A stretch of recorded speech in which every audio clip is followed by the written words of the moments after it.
এই মুহূর্তে রয়েছি আমরা আরু ভ্যালি মার্কেটে। আর আরু ভ্যালি আসা পর্যন্ত আপনারা আগের ভিডিওতেই দেখেছেন। এখন আমরা যাব পেহেলগাঁও হয়ে শ্রীনগর। অনেক দেরি হয়ে গেছে, এখন বাজে 5টা 5।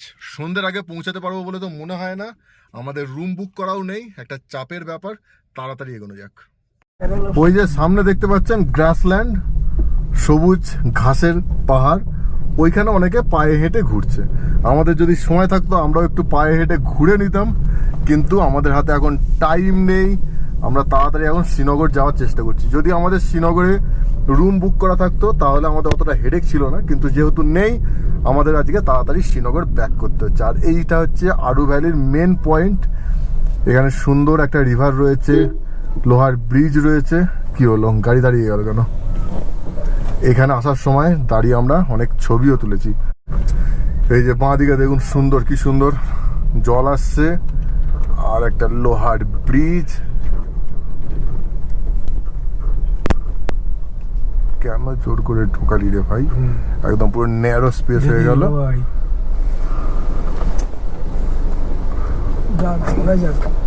কোনো মানে হয় না? না, অসুবিধা নেই।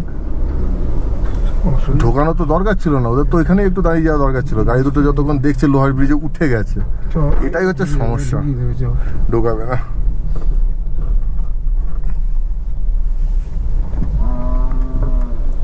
এইসব জায়গাতে গাড়ি বার করাই হচ্ছে সব থেকে টাফ ব্যাপার।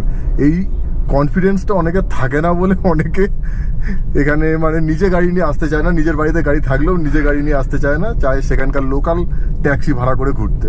কিন্তু নিজের গাড়ি নিয়ে এসে ঘোরার মজাই আলাদা। আপনি নিজের গাড়ি নিয়ে ঘুরতে এসে যে ফিল পাবেন, যে আনন্দ পাবেন, যেখানে ইচ্ছা হবে সেখানে দাঁড়াতে পারবেন, সেই জিনিসটা কখনো এখান থেকে ট্যাক্সি ভাড়া করে ঘুরে কখনো পসিবল না। দরকার তো ফিলিংস। এত পরিশ্রম করা, এত টাকা খরচা করা, এগুলো কিসের জন্য? ফিলিংস, যে একদম পুরো মন যেন ভরে উপভোগ করতে পারি জায়গাগুলো, সেই কারণে। আর তার জন্য তো একটু নিজেকে কিছু করতে হবে। লেফট সাইডে গ্রাসল্যান্ডগুলো দেখেছেন? এই গ্রাসল্যান্ডগুলোই কাশ্মীরের ভালো লাগে। কাশ্মীরে আমি দেখছি গ্রাসল্যান্ড, আর দেখেছিলাম আমি হিমাচল প্রদেশে। এইগুলো আমরা সিকিম বা দার্জিলিংয়ে মিস করি। এইগুলোয় পায়ে হেঁটে ঘোরার মজা আলাদা। আর এদিকে সূর্যের আলোটা পড়ে কি অপূর্ব লাগছে পাহাড়টা। এই জায়গাগুলো দেখুন।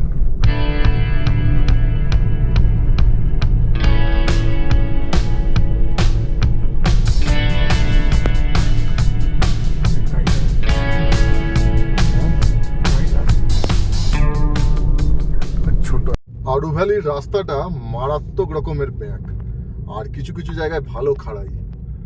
একদিক দিয়ে এটার জন্য কিন্তু ভালো লাগছে, একটু অ্যাডভেঞ্চার। একদম নর্মাল গাড়ির রাস্তা হলে অতটাও ভালো লাগে না। একটু অ্যাডভেঞ্চার ঠিক আছে, আবার একটু বেশি হাইফাই হয়ে গেলেও আবার প্রবলেম আছে। ঠিক আছে, অ্যাভারেজ। রাস্তা দেখুন কেমন উঁচু নিচু। আর এত ভালো লাগছে, এত ভালো লাগছে, যেন মনে হচ্ছে আরো কিছুক্ষণ পেহেলগামে ঘুরতে পারলে ভালো লাগতো।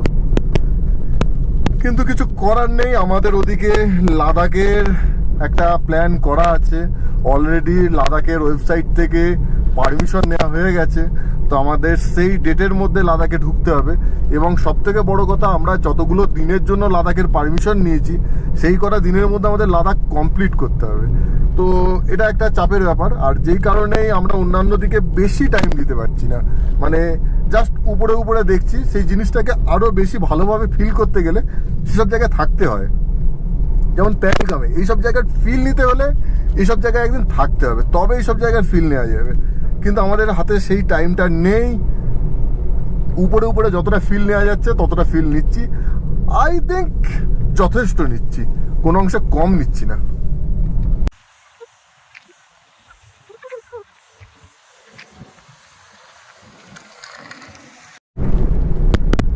যে কোনো জায়গায় আসল সৌন্দর্য হচ্ছে রাস্তায় যেতে যেতে। নির্দিষ্ট করে যে জায়গাগুলো আছে না, পার্টিকুলার যে পয়েন্ট, যেমন আমরা গেলাম কোথায়, আরু ভ্যালি, বেতাব ভ্যালি, এই জায়গাগুলো পার্টিকুলার যে পয়েন্ট, সেই জায়গাগুলো এত গাড়ি, এত লোক যৌবন, মানে সেই জায়গার যে সৌন্দর্য সেটা থাকে না। সব থেকে ভালো রাস্তায় যেতে যেতে দেখো, যেতে যেতে যে ভিউ, এটাই হচ্ছে আসল ভিউ। এটাই হচ্ছে আসল। সাধারণত কি করি আমরা, সাধারণত বলি কি, পেহেলগাঁও গেছিলি, হ্যাঁ পেহেলগাঁও আড়ু ভ্যালি দেখেছিস, বেতাব ভ্যালি দেখেছিস, আমরা এইভাবে বলি।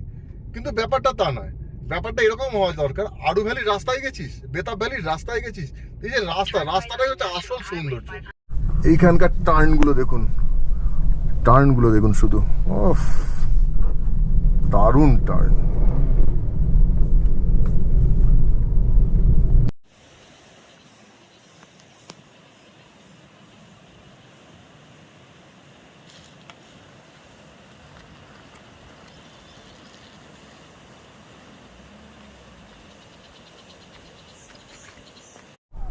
পেহেলগাঁও মার্কেট আবার জ্যাম লেগে গেল কিসের, আর পিছনে আবার কি অ্যাম্বুলেন্স না কি এরকম ধরনের আওয়াজ সাইলেন্ট করছে। এখান থেকে আবার ঘুরিয়ে দিল গাড়ি, কোথা দিয়ে কোথায় কিভাবে যাবো কিছু তো বুঝতে পারছি না।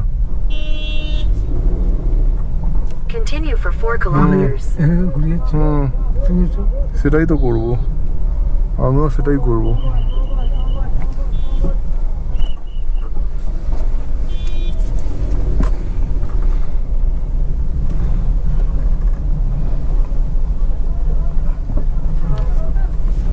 ये यात्रा कैंप है, बेस कैंप है, यहाँ से नहीं जा सकते सर, उधर से जा सकते। उधर से तो रास्ता पता नहीं, यहाँ से परमिटेड, उधर से ही गाड़ी, इधर अड़े में पहुँच जाओगे, इधर से सीधा रास्ता निकलना है बिल्कुल से। এইগুলোই সমস্যা। কালকেও বৈষ্ণোদেবীতে ঠিক ফেরার পথে একদিকে রাস্তা বন্ধ, অন্য একদিক দিয়ে বেকার হেঁটে হেঁটে হেঁটে হেঁটে আবার এদিকে ঘুরতে হচ্ছে, ফালতু টাইম নষ্ট করতে হচ্ছে না। Then turn left. Turn right toward National Highway.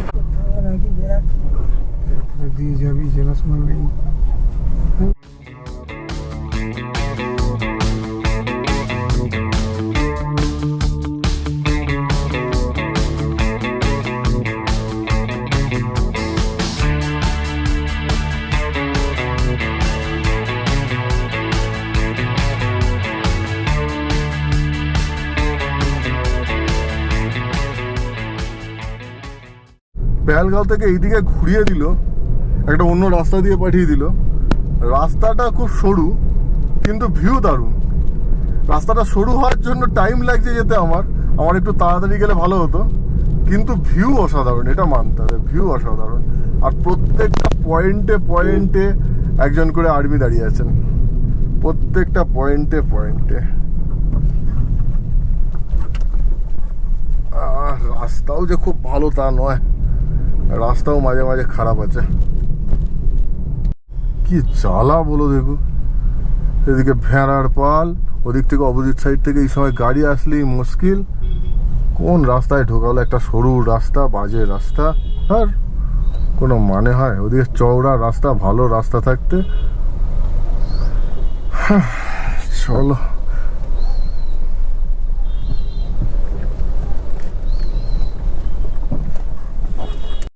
এতক্ষণে আমরা বহু রাস্তা চলে যেতাম, কিন্তু ভেড়ার পাল, তার মধ্যে গাড়ি ঘোড়া, এত সমস্যা হচ্ছে এই রাস্তায় যেতে, ফালতু টাইম নষ্ট হচ্ছে। ভিউ সুন্দর পেলেই হবে, এখন দরকার সন্ধ্যের অন্ধকার হওয়ার মধ্যে যতটা সম্ভব এগিয়ে যাওয়া। যদি শ্রীনগর সন্ধ্যে হওয়ার মধ্যে পৌঁছে যেতাম তাহলে তো আরো ভালো হতো, কিন্তু সে তো সম্ভব নয়, বরং আরো কত দেরি হবে সেটাই বুঝে উঠতে পারছি না।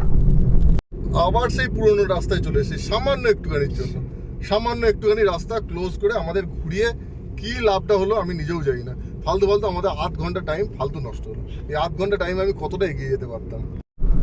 এখানে লেখা থ্যাঙ্কস ফর ভিজিট পেহেলগাঁও। ভাই পেহেলগাঁও থ্যাঙ্কস জানানোর কিছু নেই, পেহেলগাঁও ঢোকার জন্য তোমরা 50 টাকা নিয়েছো, প্লাস আড়ু ভ্যালি দেখতে যাওয়ার জন্য 50 টাকা, আর বেতাব ভ্যালি দেখতে যাওয়ার জন্য 300 টাকা তোমরা চার্জ করছো। তো সেই জায়গায় দাঁড়িয়ে থ্যাংক ইউ জানানোর কোনো প্রয়োজন নেই, আমরা আমাদের টাকা দিয়ে ঘুরে এসেছি। এখানে আবার আর্মির তাগড়া চেকিং চলছে, কতক্ষণ সময় লাগবে জানি না। দাঁড়া বেরিয়ে যাই 1 মিনিট। আবার ডান দিয়ে কোথায় যাচ্ছে? हाँ सर, कहाँ जाना था? अभी जाना है श्रीनगर। श्रीनगर आप नहीं जा सकते इस वक्त। क्यों? टाइम क्या है? टाइम तो 6 बजने वाला है। 5 बजे, 3:30, 5 बजे बंद हो जाता है श्रीनगर आप नहीं जा सकते, इसलिए आप एक काम करो, गाड़ी मोड़ो, चले जाओ आप। सवेरे तो मैं आया इधर घूमने के आप लिए बहुत लेट आए, पहलगांव। ये पहलगांव से अभी जाना था श्रीनगर, आप सर बहुत लेट आए। तो प्रॉब्लम हो जाएगा। ओ सर ये बोलते हैं हमें श्रीनगर जाना है। माँ बाबा के लिए बाहर की है। हमें श्रीनगर जाना है। कहाँ से आए आप? हम वेस्ट बंगाल से आए। वेस्ट बंगाल से आए। मोड़ो गाड़ी, मोड़ो गाड़ी, मोड़ो गाड़ी, मोड़ो गाड़ी, मैंने बोला ना मोड़ो गाड़ी, मोड़ो गाड़ी, मोड़ो मोड़ो मोड़ो। नहीं आप सुबह 3 बजे निकलो, इस वक्त आगे नहीं जाओगे, मोड़ो गाड़ी आप। मोड़ना चाहती गाड़ी, बोलो भाई, भाई ले जाओ आप भाई साहब। কি হলো এটা? আরে ধর কোনো মানে হয়? मोड़ो गाड़ी, मोड़ो गाड़ी। ওরা কুকুর ছাগলের মতো করছে। अरे पीछे रास्ता हो गया, पीछे रास्ता हो गया, না ऊपर निकल के कहीं सकती है। মুড পুরো অফ হয়ে গেল। ভাবছিলাম এখান থেকে শ্রীনগর যাব, শ্রীনগর গিয়ে থাকবো, কিন্তু পেহেলগাঁও থেকে বেরিয়ে তার আগে কোথাও বললো না, কিছুটা দূর যাওয়ার পর আটকে দিল। বললো ওখান থেকে যাওয়া যাবে না এখন, শ্রীনগর রাস্তা ক্লোজ। ক্লোজ মানে কি, এরপর আর পারমিশন দেবে না ওই রাস্তায় যাওয়ার। পেহেলগাঁওয়ে রাতে থাকতে হবে। মানে পুরো সমস্ত প্ল্যান উল্টো পাল্টা হয়ে যাচ্ছে। তো সেরকম একটা কিছু একটা অর্ডার থাকা দরকার না, যেটা আমরা জানবো। না জানলে কি করে কি প্ল্যান করব। বারবার রিকোয়েস্ট করছি যে ওখানে হোটেল বুক করা আছে বা ইয়ে আছে, শুনতেই চাইছে না, কোনো পাত্তাই দিচ্ছে না কোনো কিছু। এখান থেকে প্রচুর গাড়ি যাচ্ছে, জম্মু অ্যান্ড কাশ্মীরের গাড়ি, ট্যাক্সি যেগুলো আছে তারা যাচ্ছে, তাদেরকে কোনো আটকাচ্ছে না। কিন্তু যেই দেখেছে প্রাইভেট কার ওয়েস্ট বেঙ্গলের, ব্যাস সঙ্গে সঙ্গে আটকে দিয়েছে, যেতেই দিচ্ছে না। আমি অনন্তনাগ পর্যন্ত যেতে চাইলাম, সেটাও যেতে দিল না। কিন্তু দেখুন কত গাড়ি যাচ্ছে।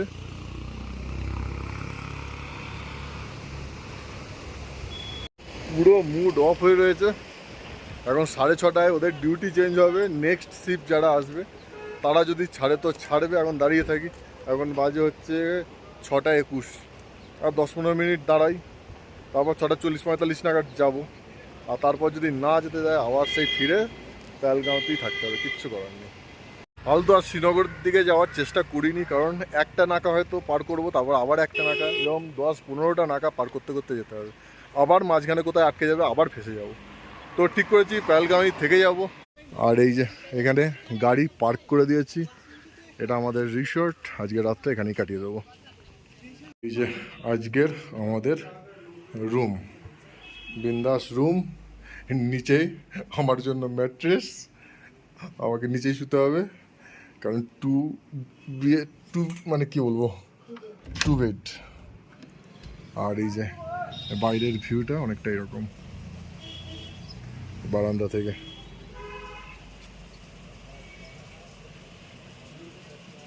মনটা একটু খারাপ হয়ে গেল, কারণ প্ল্যানিং একটা ছিল, প্ল্যানিং চেঞ্জ হয়ে গেল। যেতাম শ্রীনগর, থেকে যেতে হয়ে গেলো পেহেলগামে।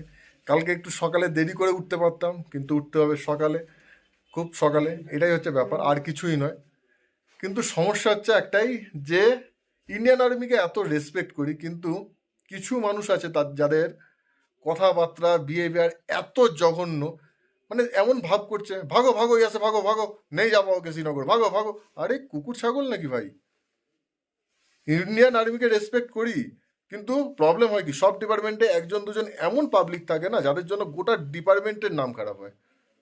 আমরাও তো ইন্ডিয়ান সিটিজেন, তোমরা তো আমাদের জন্যই রয়েছো, তোমাদের তো রেসপেক্ট করা হয়। ইন্ডিয়ান আর্মিকে কে রেসপেক্ট করে না? রেসপেক্ট করে না এমন কোনো মানুষ আছে? আমি নিজেও রেসপেক্ট করি, যথেষ্ট রেসপেক্ট করি, কিন্তু তার মধ্যেই 1-2জনের ব্যবহার এত খারাপ, এত বিহেভিয়ার খারাপ, যেন মনে হচ্ছে আমরা এখানকার না, পাকিস্তান থেকে এসেছি। এমনভাবে তাড়াচ্ছে। একটা গাড়িতে তো ডান্ডা মেরে দিল, ভাই কি দোষ তার? ডান্ডা মেরে দিলে সে হয়তো রিকোয়েস্ট করছে 2বার তোমাকে যে আমাকে ছাড়ুন, তো সেটা তার ভুল, ডান্ডা মেরে দেবে? একটা গাড়ি কিনতে মানুষকে কত পয়সা খরচ করতে হয়, তার মধ্যে কত ইমোশন থাকে। একটা গাড়ি হচ্ছে শখের জিনিস, তাদের তুমি ডান্ডা মেরে দেবে? কিছু বলার নেই। এই ইন্ডিয়ান আর্মি যথেষ্ট রেসপেক্ট করার মতোই একটা ডিপার্টমেন্ট, কিন্তু ওই সব ডিপার্টমেন্টে থাকে এরকম কিছু বিষাক্ত জিনিস, 1-2জন থাকে, আর তাদের জন্য গোটা ডিপার্টমেন্টটার নাম খারাপ হয়। আমি কখনো বলবো না ইন্ডিয়ান আর্মি খারাপ, ইন্ডিয়ান আর্মি গ্রেট, কিন্তু তার মধ্যে কয়েকজন থাকে। আজ হাতে অনেকটা টাইম ছিল, অনেক কটা ভিডিও এডিট করে নিলাম, এদিকে কিছু ফাইল পেন ড্রাইভে ট্রান্সফার করে নিলাম, তারপর এই মুহূর্তে পাওয়ার ব্যাংক চার্জ হচ্ছে, মোবাইল, তারপর ঘড়ি সব চার্জ দিয়ে নিলাম। আগামীকাল ইচ্ছা আছে ভোর 5টার মধ্যে উঠে 5:30টার মধ্যে বেরিয়ে যাওয়ার। কারণ 5:30টায় বেরিয়েও এখান থেকে বেরোতে পারবো কিনা জানি না, মিনিমাম 6টা 6:30 তো বাজবেই মনে হয়। তবুও ফালতু চান্স নেবো না, যতটা তাড়াতাড়ি সম্ভব বেরোনোর চেষ্টা করব।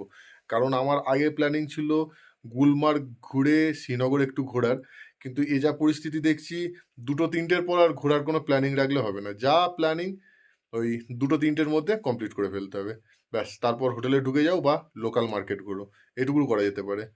তো সেটাই হচ্ছে এখন সমস্যার ব্যাপার হয়ে গেছে। তো ঠিক আছে, এটা জানতাম না, আজকে জেনে গেলাম। নেক্সট টাইম সেভাবেই প্ল্যানিংগুলো করব, কালকে যতটা আর্লি মর্নিং বেরোনো যায় সেই চেষ্টা করব। আর কি, আজকের ভিডিও এখানেই শেষ করতে হচ্ছে, আর কিছু করারও নেই, কিছু ইয়েও নেই, ঘুমিয়ে পড়ো বিন্দাস।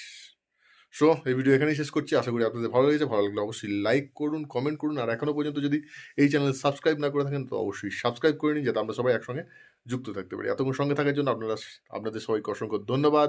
Thank you and thank you.